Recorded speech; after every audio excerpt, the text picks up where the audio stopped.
नमस्कार दोस्तों, स्वागत है आपका एग्ज़ाम वॉरियर के ऑनलाइन स्टडी प्लेटफॉर्म पर। आज की वीडियो काफ़ी इम्पॉर्टेंट होने वाली है उन बच्चों के लिए जो अब फिर से एचपी पुलिस कांस्टेबल के रिटन एग्ज़ाम की तैयारी कर रहे हैं।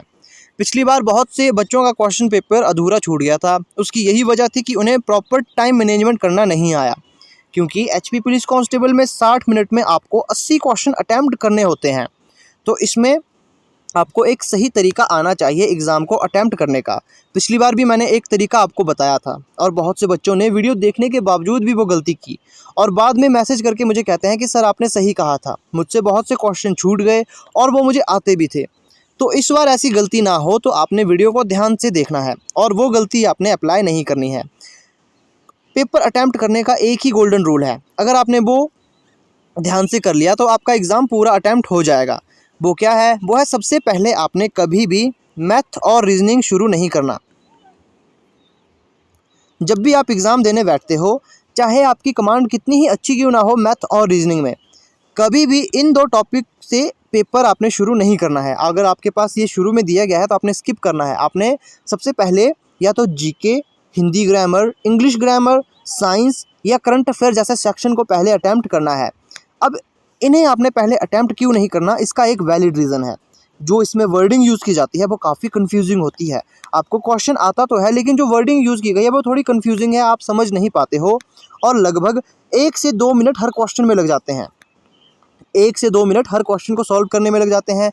अब मान लीजिए आप 1 से 2 मिनट हर क्वेश्चन को दे रहे हो और लगभग आपके पास 27 से 30 के बीच में आपके पास रीजनिंग और मैथ के क्वेश्चन आते हैं, है ना। ये मानकर चलिए, एग्जाम्पल के तौर पर ये मानकर चलिए कि आपके पास है 28 क्वेश्चन आपके पास है यहाँ पर रीजनिंग और मैथ के।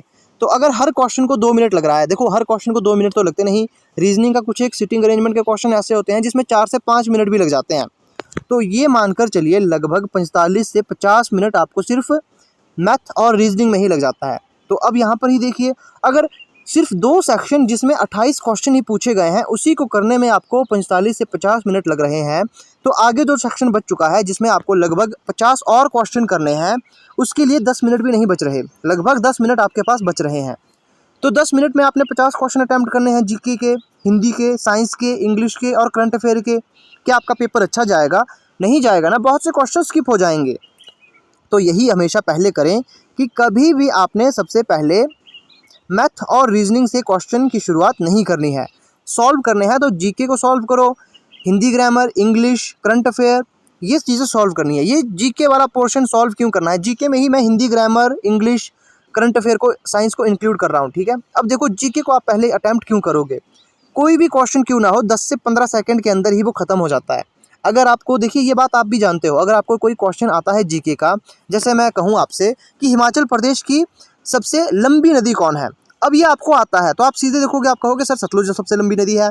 तो इस प्रकार से जीके का जो सेक्शन होता है, हिंदी ग्रामर का जो सेक्शन होता है, इंग्लिश का, करंट अफेयर का, साइंस का, इसमें 10 से 15 सेकंड भी नहीं लगते हैं एक क्वेश्चन को करने में।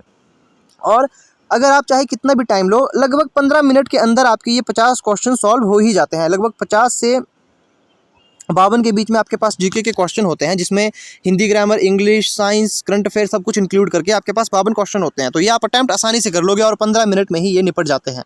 तो अब जो समय बचा आपके पास, लगभग 45 मिनट का समय आपके पास बचता है, तो आसानी से आप इसमें मैथ और रीजनिंग को कर सकते हो, क्योंकि अब आपके पास एक वर्डन नहीं है। आपके पास इस बात की खुशी होगी कि आपके पास समय अधिक है, क्योंकि अब आपने 45 मिनट में सिर्फ मैथ और रीजनिंग ही तो करनी है। तो इसीलिए कभी भी मैथ और रीजनिंग को पहले अटैम्प्ट ना करें, पहले जीके सेक्शन पर जाइए या हिंदी ग्रामर जो भी सेक्शन है रीजनिंग और मैथ के अलावा, उसको सॉल्व करने को पहले प्रेफरेंस दें, है ना। तो ये इससे आपका क्वेश्चन पेपर काफ़ी आसान हो जाएगा, आपका सही तरह से टाइम मैनेजमेंट हो जाएगा। अब मैं बताता हूँ मैथ और रीजनिंग में क्या गलती है।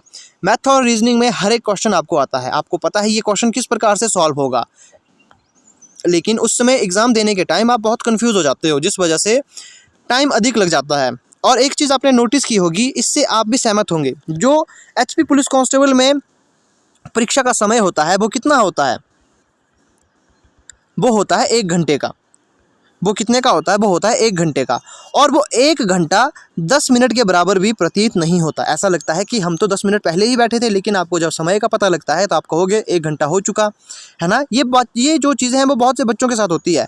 अब जैसे मान लीजिए अगर आप मैथ और रीजनिंग को ही शुरू से कर रहे हो, कुछ एक क्वेश्चन बहुत कंफ्यूजिंग होते हैं, जैसे जो इस बार आया था सिटिंग अरेंजमेंट का, सिर्फ 3 मार्क्स का आया था और उसमें क्या थी, बहुत सी पॉसिबिलिटीज़ बन रही थी, उसमें तकरीबन 4 पॉसिबिलिटीज़ बन रही थी, है ना। तो अगर कोई बच्चा उस क्वेश्चन को ध्यान से करने लगेगा तो लगभग 5 मिनट तो उस क्वेश्चन में ही लगेंगे। आगे जो क्वेश्चन थे, ऐसे तो कोई क्वेश्चन थे नहीं हिंदी में, माफ़ कीजिएगा, मैथ और रीजनिंग में जो आपके 1 मिनट से कम सॉल्व हो जाए। अगर काफ़ी अच्छी तैयारी थी तो कुछ एक क्वेश्चन थे जो आपके 1 मिनट से कम समय में सॉल्व हो जाएंगे, जैसे ऑर्डर एंड रैंकिंग का काफ़ी ईजी क्वेश्चन था, है ना। तो वैसे क्वेश्चन बहुत कम आते हैं जो कम समय में अटैम्प्ट हों, लेकिन मैथ और रीजनिंग में अधिकतर ऐसे क्वेश्चन होते हैं जो ज़्यादा टाइम कंज्यूम करते हैं, जैसे कि सिटिंग अरेंजमेंट का ही एग्जांपल ले लो, 5 मिनट इसमें लग गए थे, कुछ एक बच्चों ने तो 10 मिनट भी इसमें गवा लिए, लेकिन फिर भी आंसर नहीं आया। तो इस वजह से कभी भी मैथ और रीजनिंग को आपने शुरू में अटैम्प्ट नहीं करना है। तो यही पहला गोल्डन रूल है, इसी को आपने अप्लाई करना है। दूसरा गोल्डन रूल, आप मैथ और रीजनिंग तो कर लेते हो लेकिन आप उसकी प्रैक्टिस नहीं कर पाते हो, आपको आता हर एक चीज़ है ना। दूसरी गलती ये करते हो टाइम मैनेजमेंट, दूसरा आपका यही कारण है कि टाइम मैनेज क्यों नहीं हो रहा। टाइम मैनेजमेंट की यही सबसे बड़ी गलती है कि आपकी प्रैक्टिस पूरी नहीं होती है मैथ और रीजनिंग के क्वेश्चन के लिए। आप क्या करते हो, आप कोई कॉन्सेप्ट है, जैसे मान लो प्रॉफिट एंड लॉस है, आपने वो कॉन्सेप्ट पढ़ लिया, है ना। जैसे एग्जांपल यहाँ पर मैं दे रहा हूँ कि कोई टॉपिक है प्रॉफिट एंड लॉस का, कोई टॉपिक है प्रॉफिट एंड लॉस का, आपने उस टॉपिक को अच्छी तरीके से पढ़ लिया लेकिन प्रैक्टिस नहीं की, तो इसकी उम्मीद आप बहुत कम रखें कि जब भी आप एग्ज़ाम दोगे तो आपका ये क्वेश्चन सही होगा ही होगा।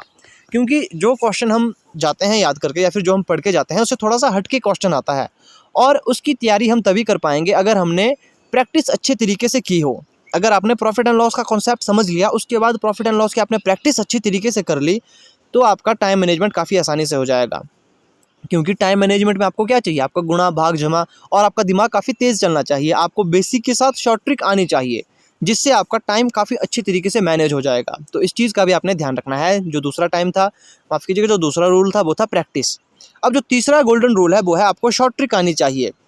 अब बहुत से बच्चे क्या करते हैं, देखिए बेसिक पढ़ना अच्छी बात है और मैं ज़्यादा प्रेफरेंस इसी चीज़ को देता हूँ कि शॉर्ट ट्रिक से ज़्यादा आपने बेसिक पढ़ना है, लेकिन कुछ एक क्वेश्चन ऐसे होते हैं जो शॉर्ट ट्रिक के से ही काफ़ी ईजिली अटैम्प्ट हो जाते हैं। जैसे मान लीजिए एग्जांपल मैं देता हूँ प्रॉफिट एंड लॉस का ही, अगर इसकी आप बेसिक पढ़ते हो तो आपको पता होगा कि क्वेश्चन काफ़ी लेंथी होते हैं।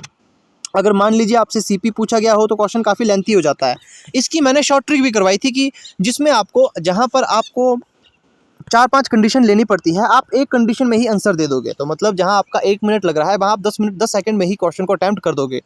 तो तीसरा गोल्डन रूल यही है कि आपने शॉर्ट ट्रिक भी साथ ही साथ पढ़ के जानी है। बेसिक तो पढ़ना है, बेसिक ज़रूरी है, साथ ही साथ उसकी शॉर्ट ट्रिक भी आपने पढ़नी है। तो ये कुछ एक बातें थी जो आपको टाइम मैनेजमेंट में याद रखनी होती है, जो टाइम मैनेज करने में आपकी मदद करती है, जो कि मैं आपको बता चुका। और अगर आप ये बातें अप्लाई नहीं करते हो, इन बातों पर गौर नहीं देते हो, तो आपका एग्ज़ाम फिर से वही होगा, आपका बहुत से क्वेश्चन छूट जाएंगे। तो इस चीज़ की आपने यहाँ पर इस चीज़ का आपने ध्यान रखना है। वही पहली बात, आपने कभी भी मैथ और रीजनिंग को शुरू में नहीं करना। दूसरी बात, मैथ और रीजनिंग ऐसे सब्जेक्ट हैं जिनकी प्रैक्टिस ज़रूरी है। आपको सिर्फ कॉन्सेप्ट समझ आने से ये कंफर्म नहीं हो जाता कि आप इसमें जो क्वेश्चन आएंगे वो अटैम्प्ट कर ही लोगे। तो दूसरी बात यही है, आपकी प्रैक्टिस ज़रूरी होनी चाहिए। तीसरी बात, आपको शॉर्ट ट्रिक आनी चाहिए, तो ही आप टाइम मैनेज कर पाओगे।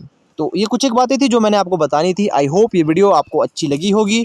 वीडियो अच्छी लगती है तो इसे शेयर ज़रूर करना है। और जो एचपी पुलिस कांस्टेबल की तैयारी कर रहे हैं उनके लिए मैंने पहले से ही बहुत कुछ करवाया हुआ है, जिसमें हर एक चीज़ आपको करवाई हुई है। प्लेलिस्ट का लिंक मैं आई बटन पर दे दूंगा, आई बटन पर आपको प्लेलिस्ट का लिंक यहाँ दिख रहा होगा। मैथ के लिए भी यहाँ पर प्लेलिस्ट बनाई है, रीजनिंग के लिए प्लेलिस्ट बनाई है। दूसरी जो मैंने यहाँ पर जो आपके मॉक टेस्ट लिए थे, लगभग आपके 88 प्लस मॉक टेस्ट लिए थे मैंने, बिल्कुल फ्री ऑफ कॉस्ट आपको करवाए थे। आप उन्हें भी ज़रूर देखिए, क्योंकि ज़रूरी नहीं इस बार सिटिंग अरेंजमेंट 3 मार्क्स का है, हो सकता है 5 मार्क्स का भी आएगा। और ये आपने देखा होगा 2019 में भी कि जब भी एग्ज़ाम दूसरी बार अटैम्प्ट होता है या फिर जब भी एग्ज़ाम दूसरी बार करवाया जाता है तो उसका लेवल थोड़ा सा इंक्रीज़ ही होता है। तो आपने तैयारी थोड़ी सी अपनी हाई लेवल की करनी है, क्योंकि एक बच्चे का डाउट यहाँ पर भी था कि टाइम मैनेज कैसे करें और एग्ज़ाम का लेवल कैसे रहेगा। तो लेवल थोड़ा सा अप ही आपको देखने को मिलेगा। तो आई होप वीडियो आपको अच्छी लगी होगी। बाकी कोई भी अपडेट आता है एचपी पुलिस कांस्टेबल के रिगार्डिंग आपको बता दिया जाएगा। चैनल से आपने जुड़े रहना है, नोटिफिकेशन बेल को आप ऑन ज़रूर कर लीजिए। मिलते हैं आपसे नेक्स्ट इन्फॉर्मेशन में।